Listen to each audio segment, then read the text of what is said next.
Hello and welcome back to the Toffee Blues YouTube channel, your source for all things Everton. My name's Thomas, back on the channel today with Paul. We're going to be discussing everything Everton financially at the moment. Of course, there's been a lot of news in the past couple of weeks surrounding breaches of financial fair play. We know that there's been talks about investment into the club, and now everyone's kind of been left guessing on Twitter, really, and plenty of articles coming up about what the genuine issues are at the club, where this breach may have come in, and what might possibly happen. But as I mentioned, I am joined by Paul today, the expert on all these matters. So, Paul, thank you very much for coming on. How are you doing today? Um, I'm good, mate. Thank you. I'm not sure I deserve the term expert, but apart from that, I'm good. We'll start off quite a while ago now because there was a lot of talk about investment into the club. We know that Mashiri was looking for someone to come in, fund, part of the stadium, potentially, and buy a minority stake in the club. After there was a lot of talk about takeovers in the summer, which never really appeared. It's never been quite clear if Mashiri will sell the club or not. But uh, we haven't really spoken since all the rumours came up about MSP, but now looking like maybe things have gone a lot quieter. So I don't know what you could give us the insight into that, into their potential investment into the club. Sure. I mean, certainly Mashiri is out there looking for investors.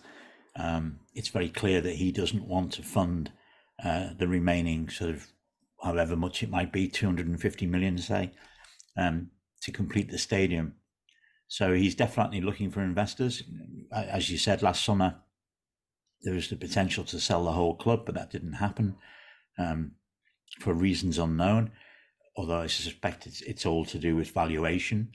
Mashiri's idea of what the club is worth is significantly different from what a potential buyer might think it's worth. No great surprise there, I guess. So the second option for him, if he wasn't able to sell the club completely, and of course by selling the club completely, he's going to make a significant loss. So perhaps just getting a minority investor in would, obviously you'd have to sell some of the club to the minority investor, but there would be a chance for him retaining his own shares, perhaps to recover the money that he has already put in at a later date. So, for example, when the stadium is completed, and if things on the pitch are better, we're playing in European football, etc. The club might then be worth the amount of money that he's put in. So the idea would be for him to sell a minority stake, and in return for the minority stake, an investor or group of investors will put perhaps £100 million in. MSP, we're talking about putting in 105 million. Although theirs wasn't a straight equity deal, it wasn't a straight we buy 25% of the business and remain shareholders. It was actually what's known as junior debt, and by that it means it's in the event that the company is wound up, they're not the first people to receive the money.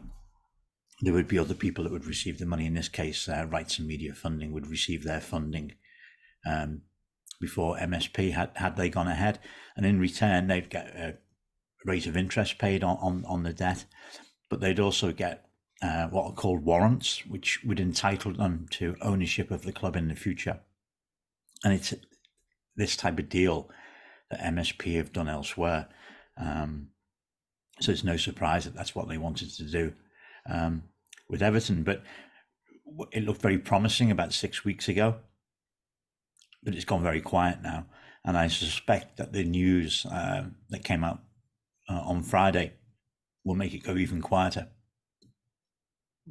Yeah, and we know that at the moment there is a lot of US interest in investing in Premier League clubs, as I'm sure there's interest from around the world in investing in Premier League clubs. But it does seem to have been a struggle now for a while for Mashiri to get the kind of funding he needs for the stadium. So, what would you really put that down to? Is it kind of Mashiri's valuation of the club? Is it the position that the club are in, financial fair play breaches, or I'd imagine probably all of the above? Well, up to Friday, of course, the club would have been telling investors and telling them truthfully, because the club actually believed this was the case, that they have a good relationship with the Premier League. They have a good relationship with the people who are effectively the regulators currently, who are the Premier League themselves. So I think it's more to do with. I think it's probably three things. it's certainly the valuation that Mashiri was asking for. I know a couple of investors offered between 100 and 150 million to buy the whole club, and Mashiri rejected that on the basis that he thinks the club is worth at least 400 million. And he thinks it's worth 400 million because that's approximately the amount of money that he's put into the stadium. So whilst he accepts that he's probably lost all of his money that he's put into the football club, he wanted to recover his investment in the stadium.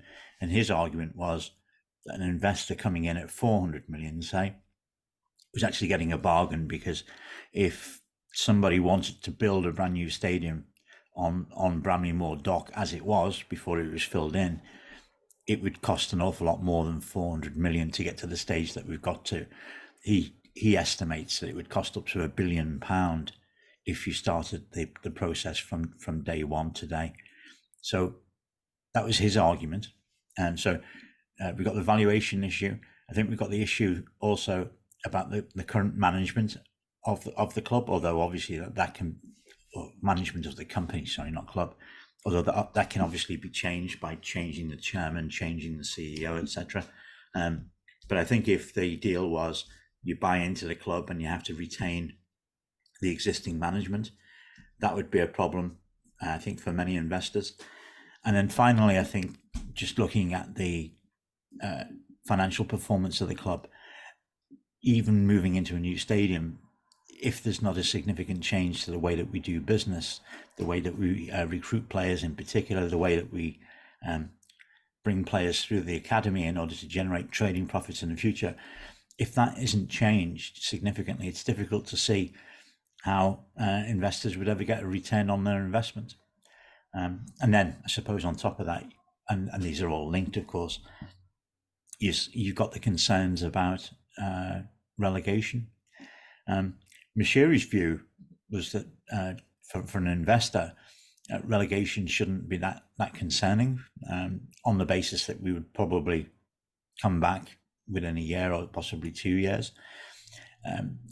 Obviously, we'd lose a huge amount of revenue from the Premier League. My estimate would be that we'd probably lose somewhere around about £90 million in the first year of dropping out of the Premier League, if that was the case, and that includes the parachute payments that we would get. I find it a bit odd that Mashiri would think that the value of the club wouldn't drop if we dropped into the Championship, but that's what he's been saying to investors. And of course, he's been using a professional services company called Deloitte, who many people watching or listening to this will know that Deloitte are heavily involved in, heavily involved in football. There's the Deloitte report that comes out every year that's widely read around the world and would be read by investors. Mashiri's been using Deloitte to sound out investors, so it has been difficult. And of course, Mashiri's been talking about investment in the stadium. Going back to, I think the first time he talked about it was the 2018 annual general meeting, and in fact in 2020 he wasn't at the annual general meeting because he was supposed to be somewhere else concluding a deal to finance the stadium. And yet here we are more than 3 years on, and we're still looking for probably the final 35-40% of the funding. He would argue and point to circumstances beyond his control, COVID, which to a degree I can accept. He would point to obviously what happened with USM, or rather, what happened with USM as a result of the illegal invasion of Ukraine.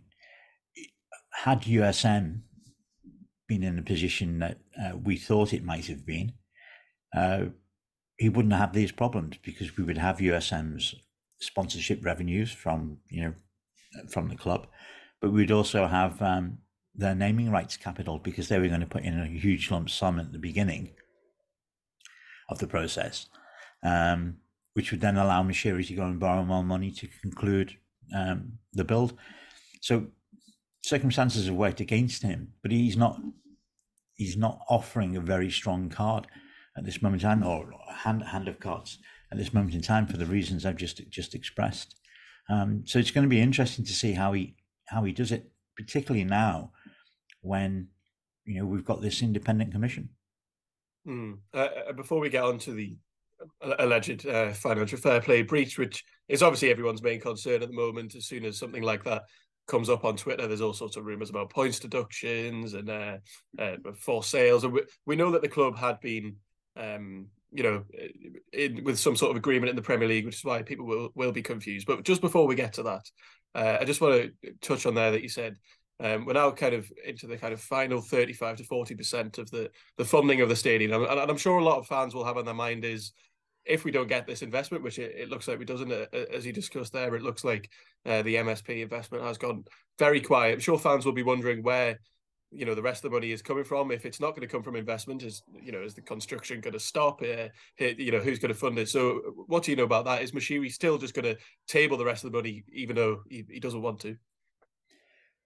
I don't think he has much option or much viable option, to be honest. So yeah, he'll probably have to use his own money. I mean, there are a couple of things he could do if he can't find investors, neither of which are particularly palatable to Evertonians. He could sell more players in the summer.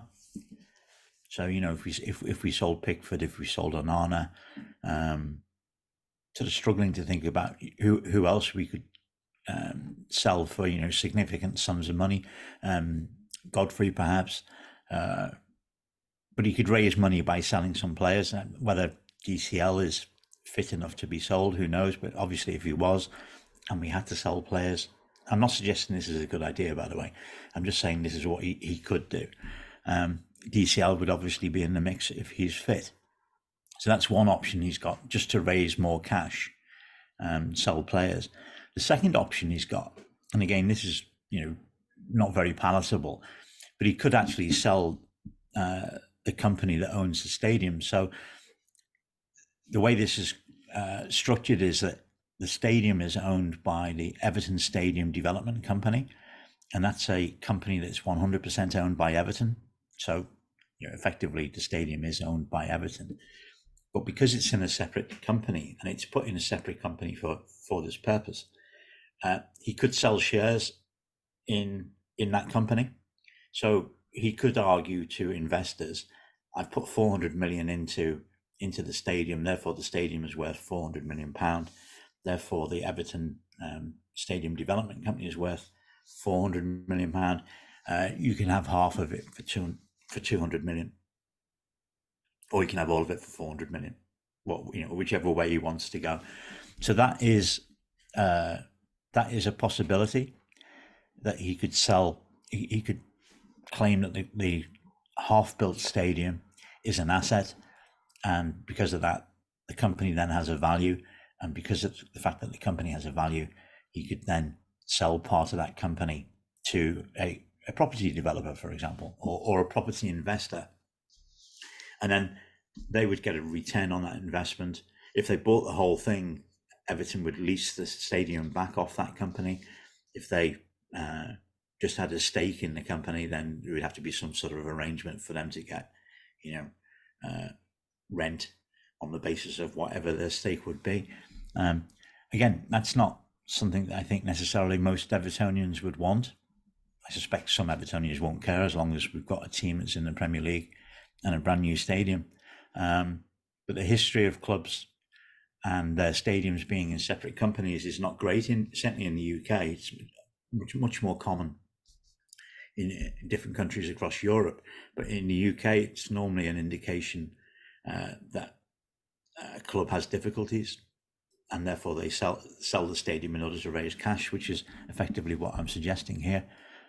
You could point to a couple of examples where it does work. Manchester City, they don't own the Etihad, and obviously West Ham, who don't own the London Stadium. Obviously, in West Ham's case, it works very well for West Ham because they got the deal of the century, because they were effectively the only bidders, and the stadium needed a tenant, otherwise it would have been a complete white elephant after the Olympics. But it is an option for him. So it's not as if he's completely run out of options. It's just that as time goes on, as the prospect of relegation sort of gets closer towards the end of the season, and now with this commission, which I guess we'll talk about in a minute, it just makes it more difficult for him.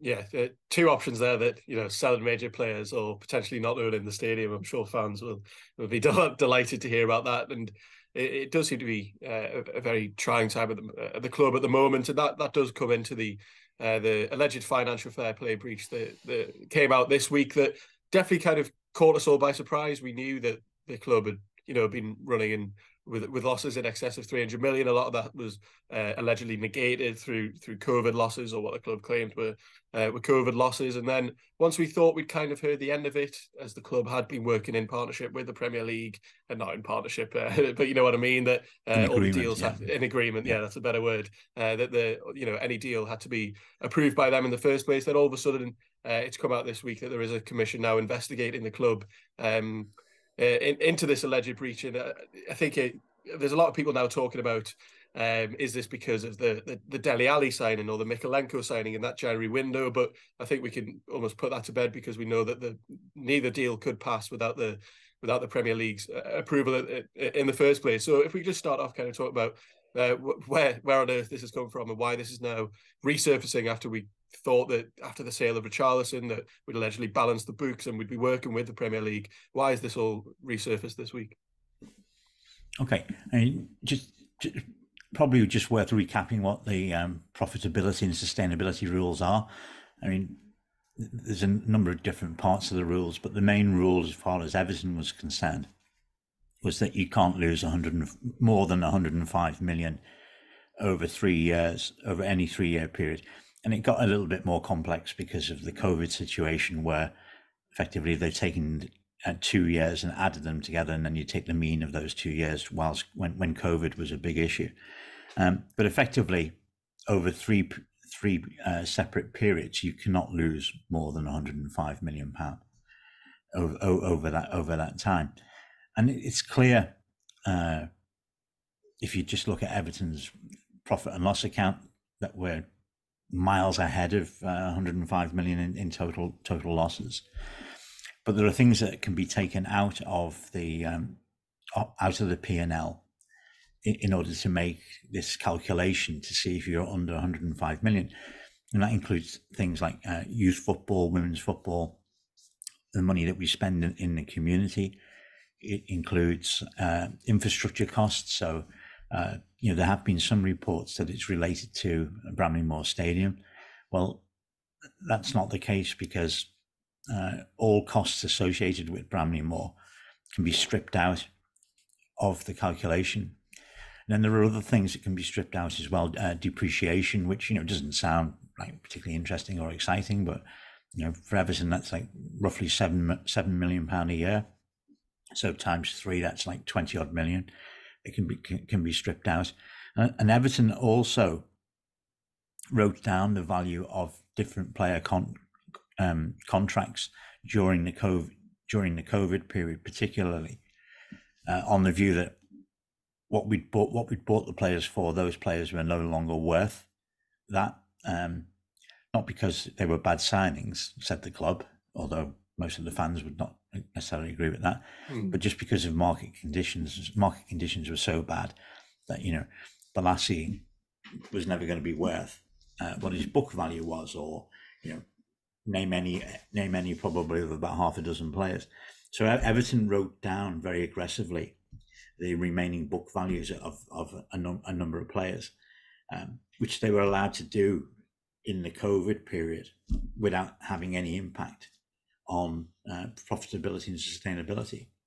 So Everton have done as much as they possibly can to get the losses to an acceptable level. I still don't think that those losses ever got below 105 million. If I had the figures in front of me, it would be very easy to calculate whether they had or not. But obviously, we're not privy to those figures, so you have to make sort of like educated guesses as to what those figures are. I still can't get us anywhere near below 105 million, but that was the case last year as well. So 12 months ago, I was pretty much saying the same thing, that we're over the limit.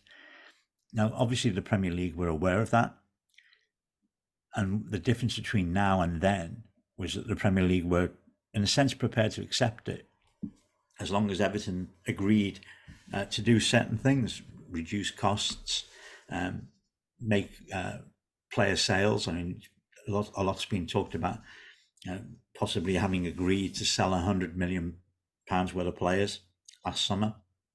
And of course, we didn't do that. We only sold Richarlison on the last day of the financial year last year.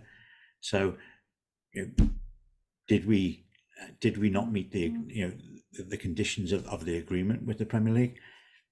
Well, if we didn't, the Premier League knew that a year ago, because obviously it's very clear what we bought and sold last summer. But nevertheless, the club felt that its relationship with the Premier League was such that the Premier League were happy with the progress that the club was making towards getting back to, if not break even yet, because we won't break even in the next set of accounts that come out in the next few days, but this year we're going to break even. The club felt that the Premier League were happy with the progress that the club was making, and that's why the news on Friday that there were of a potential breach or an alleged breach, to use their terminology, was such a surprise. Now, why has the Premier League sort of changed its view on Everton's financial performance? I think there's two possible reasons. First of all, obviously last year, both Burnley and Leeds were apparently quite distressed about the idea that Everton, if they escaped relegation, as obviously we know that we did, and Burnley didn't, but Leeds did, that somehow we'd gained a competitive advantage by having this agreement with the Premier League that meant that we could lose more money than anybody else, or lose more money than the 105 million limit, as it was. And both Leeds and Burnley, at one stage, were prepared to take legal action against the Premier League on that basis. When Leeds when their tenure in the Premier League last season became safe, and they dropped out, and Burnley weren't prepared to fight it alone, particularly given the fact that they were dropping it back into the Championship. The Premier League may have taken the view this year, because so many clubs are in and around the relegation area. There's probably 7 clubs that might get relegated this season. Obviously not all 7, but 3 of the 7 clubs are going to get relegated. And the view might be that if Everton aren't one of those 3 clubs, so if we, as we all hope, stay in the Premier League, the 3 clubs that are relegated are going to firm up on what Burnley and Leeds were proposing last year, and say, like, they did it last year and they're doing it again this year, where they're not compliant with the rules as the rules appear in the Premier League handbook. Therefore, we think this is unfair, and we're going to, whichever the relegated clubs are going to sue the Premier League on the basis that, the Premier League have not followed and maintained their own regulations. So that might be one reason why the Independent Commission has been summoned. The second reason is a political reason. Obviously, in the background to all of this, we've got the government now coming forward with a white paper with regards to the Tracy Crouch's fan-led review. And one of the key recommendations in that, in fact, the key recommendation from the review and in the white paper, of course, is independent regulation of professional football in England. So taking away the regulatory aspects of what the Premier League does and giving it to an independent body.